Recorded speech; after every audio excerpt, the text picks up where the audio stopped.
ஸ்ரீ கருப்பர் ஜோதிட நிலைய நேயர்கள் அனைவருக்கும் சதீஷ் காந்தியின் இனிய வணக்கங்கள்.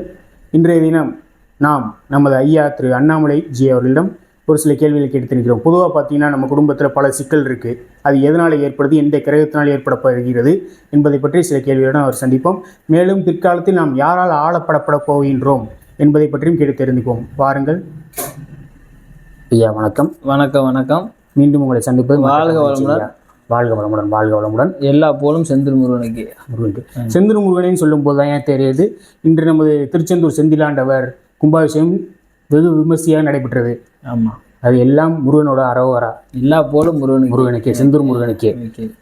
ஐயா, இப்போ பார்த்துக்கிட்டிங்கன்னா, இப்போ நான் நேரில் சொன்ன மாதிரி தான், பொதுவாக இப்போ பார்த்தீங்கன்னா ஒரு 2ஆம் இடத்துல ராகுவோ கேதுவோ இருந்தால் ஒரு சில குடும்பத்தில் சிக்கல் ஏற்படுதுங்கிறாங்க. அது எதனால, எப்படி, என்ன இது பண்ணுது? இப்போ பொதுவாக 2ஆம் இடத்துல ராகுவோ கேதுவோ இருந்தால் குடும்ப வாழ்க்கையில் சிக்கல் ஏற்படுறது உண்மைதான். அது எப்படின்னா உங்களுக்கு தனிச்சு எந்த கிரகங்களோடவும் தொடர்பே இல்லாமல், ஒரு சுப கிரகங்களோட தொடர்பே இல்லாமல் தனிச்சு இருந்துச்சுன்னா கல்யாண வாழ்க்கை, மன வாழ்க்கையே தள்ளி போக வாய்ப்பு இருக்குது. ஒரு 35 வயசுக்கு அப்புறம் ஒரு கல்யாண யோகம் இருந்து அப்படி பண்ணோம்னா நல்லாயிருக்கும். நம்ம சீக்கிரமாகவே நம்ம பண்ணணும்னு நினச்சோம்னா அது வாழ்க்கையை நம்ம சன்னியாசி யோகத்தை கொண்டு வந்து விட்டுரும். அதுவே நம்ம அந்த தனித்த ராகுவோ கேதுவோ இருக்கும்போது குருவோ வளர்பிறை சந்திரனோ சுக்கிரனோ பார்த்து அந்த 2ஆம் இடத்துல ராகுவோ கேதுவோ இருக்குது அப்படின்னா நமக்கு ஜாதக அமைப்பில் கொஞ்சம் கல்யாண யோகத்துக்கு எப்போவுமே நார்மலான ஒரு லைஃபை தோஷம்னு சொல்ல முடியாது, குடும்ப வாழ்க்கை நல்லா இருக்கும். இதில் தனித்து ராகுவோ கேதுவோ இருந்தால் கல்யாணத்தில் சிறு தடங்கள் வரும். சப்போஸ் அது கேது திசையெல்லாம் வந்துருச்சு அப்படின்னா குடும்பத்தை விட்டு தனியாக பிரித்து விட்டுரும். அது ஆணாக இருந்தாலும் சரி, பெண்ணாக இருந்தாலும். அந்த மாதிரி சூழ்நிலை திருமணம் செய்யக்கூடாது. அதை லேட்டாக பண்ணலாம். அதாவது அந்த கேது முடிய போகிற தருவாயில் பண்ணலாம். அந்த தாண்டி அந்த 2ஆம் நம்பரத்தில் தனிச்ச கேதுவோ ராகுவோ இருக்கும்போது உங்களுக்கு அந்த கல்யாணத்தை லேட் மேரேஜாக பண்ணுறது ரொம்ப சிறப்பு. அதே மாதிரிக்கே இப்போ குரு பார்வையோ வளர்பிறை சந்திரன் சுக்கிரன் புதன் ஏதோ ஒரு கிரகங்கள் நல்ல ஒரு நிலையிலிருந்து நம்மளை பார்த்து 2ஆம் நம்பரத்தில் ராகுவோ கேதுவோ இருந்துச்சுன்னா எந்த ஒரு கெடுதலும் நேட்டிவிட்டியும் கிடையாது. குடும்ப வாழ்க்கை நல்லா இருக்கும். தனித்த ராகு தனித்த கேதுங்கிறது நம்ம எச்சரிக்கையாக. அதை பற்றி நம்ம ஏற்கனவே கேள்வி கேட்டிருந்தோம், அதை பற்றி சொல்லியிருந்தீங்க.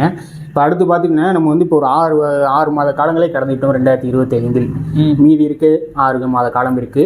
2026 சட்டமன்ற தேர்தல் வருகிறது. இதில் அரசியலில் உங்கள் பார்வை எப்படி? இப்போ பார்த்தீங்கன்னா 4 முனை போட்டி வரும். பொதுவாக 4 முனை போட்டி வரும். இப்போ புதுசாக தளபதி விஜய் வந்திருக்காரு. அவர் தவிர்க்க முடியாத சக்தியாக இருப்பார். ஒரு ஓட் பேங்க் நல்ல ஒரு வளர்ச்சி அடையும். தவிர்க்க முடியாத சக்தியாக இருப்பார். ஒரு ஒரு மீடியமாக ஒரு நார்மலான ஒரு ஸ்டேஜ் ஏற்கனவே இருந்த ஏடிஎம்கே டிஎம்கேக்கு பயங்கர டஃப்பாக இருக்கும். இப்போ தொடர்ந்து இந்த உங்களால் அதை கணிச்சு சொல்ல முடியுமா, அடுத்து நம்ம யாரால் ஆளப்படப்பட போகின்றோம் என்பதை? அது இப்போ எல்லாரோட தனித்தனி ஜாதகத்தை வச்சு நம்ம கணிச்சு அதுக்கு தனியாக வேணும். ஒரு தளபதி விஜய் எடுத்துக்கிட்டோம்னா அவர் கடகராசிக்காரர்.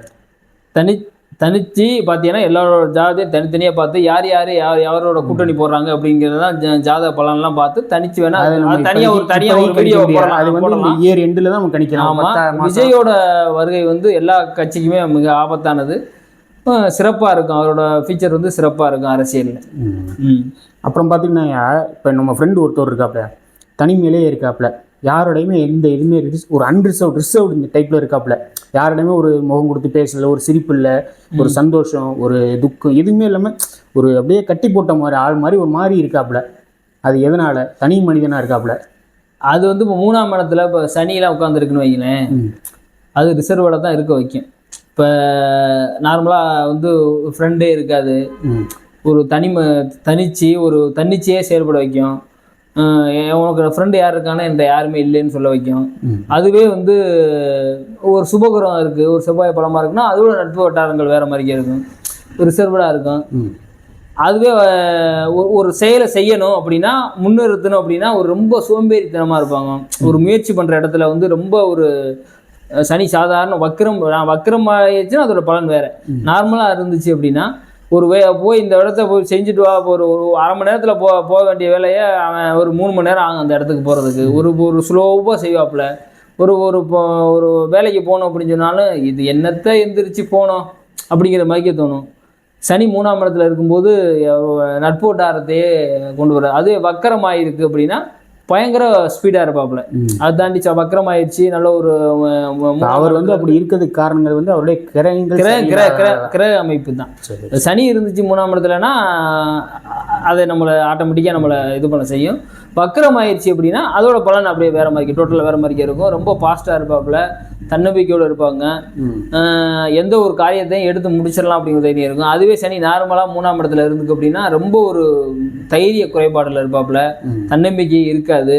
இது என்னத்தை செய்வோம் அப்படிங்கிற மாதிரி இருக்கும். அவர் சிந்தனையே வேற மாதிரி இருக்கும் 3ஆம் இடத்துல தனிச்சு சனிலாம் இருந்துச்சு அப்படின்னு.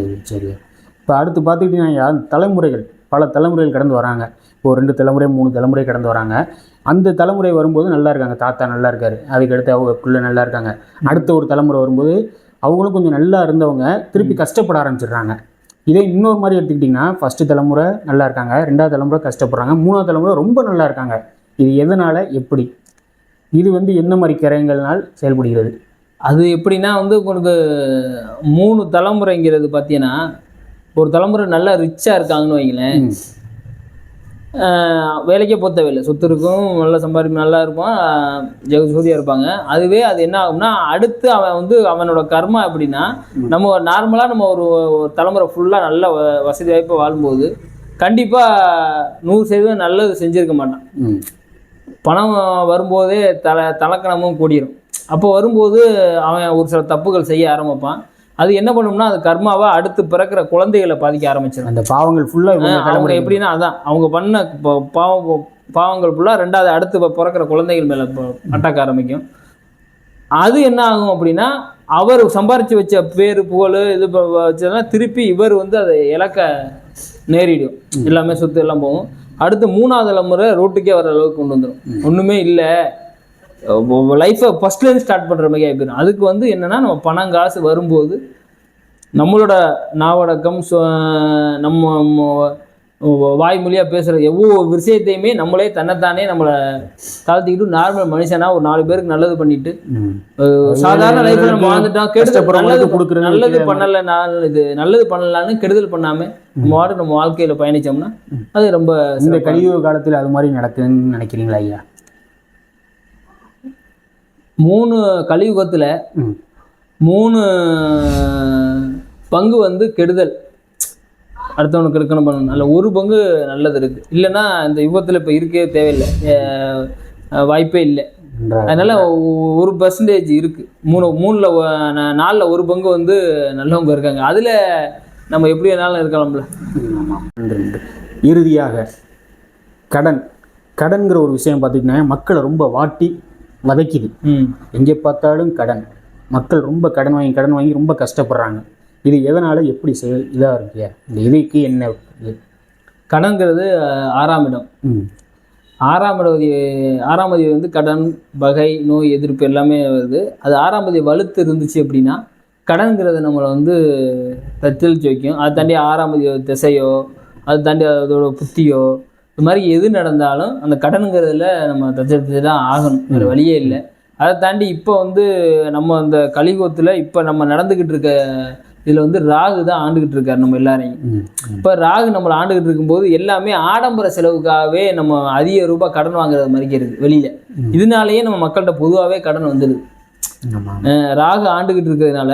அதை தாண்டி வந்து அது நம்ம எப்படி பண்ணாலும் ஒரு குடும்பத்துக்காக வாங்குறத தாண்டி ஆடம்பர செலவுக்காகவே நம்ம கடன் வாங்குறது மாதிரிக்கே சிக்கலில் மாட்டி நம்ம வாங்குற மாதிரி இருக்குது. அதனால் 6ஆம் அதிபதியோ இல்லை 6ஆம் அதிபதி திசையோ புத்தியோ நடந்தாலும் நமக்கு இந்த மாதிரி கடன் வாய்ப்பில் சிக்கிறதுக்கு வாய்ப்பு நிறையா இருக்குது.